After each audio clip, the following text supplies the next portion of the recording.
तितिक्षवः कारुणिकः सुहृदः सर्वदेहिनाम् अजातशत्रवः शान्ता साधवो साधुभूषणा। दुर्भाग्य अलग है कि आजकल हर एक लोगों ने अपने अपने कर्मों को छोड़ करके क्या किया, तो दूसरे के कर्म को स्वीकार कर। हर एक व्यक्ति के लिए अलग अलग कर्म नियुक्त किया गया है कि ये व्यक्ति ये काम करे, ये व्यक्ति ये काम करे। लेकिन दुर्भागा जी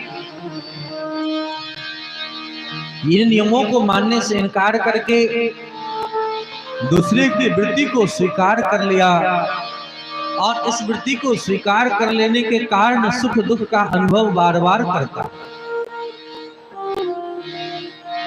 महात्मा सब केवल भजन करने का काम करते थे, तो अब सारे समाज सेवा का काम महात्माओं ने अपना लिया है। जो भक्तों के मन के द्वंद्वों को हटा करके भगवान की भक्ति की ओर जोड़ा करते थे, उस कार्य को लोगों ने स्वीकार कर लिया, शुरू कर लिया। महात्मा का काम है भजन करना, सत्संग करना, भटके हुए जीवों को सुंदर राह बताना।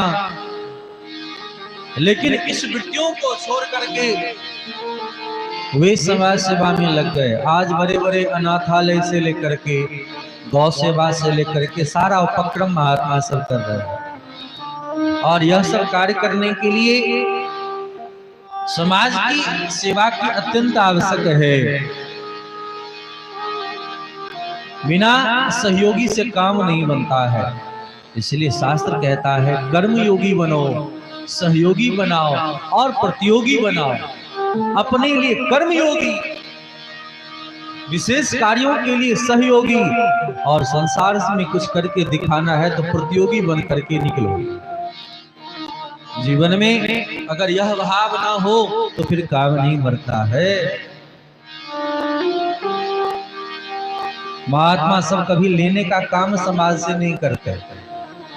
महात्माओं ने समाज को दिया है ज्ञान, विद्या, सत्संग। जैसे वृक्ष सदैव देने का काम करता है, अगर वृक्ष अगर आपका सेवा कर रहा है तो वृक्षों में जल देना आपका दायित्व बनता है कि नहीं बनता।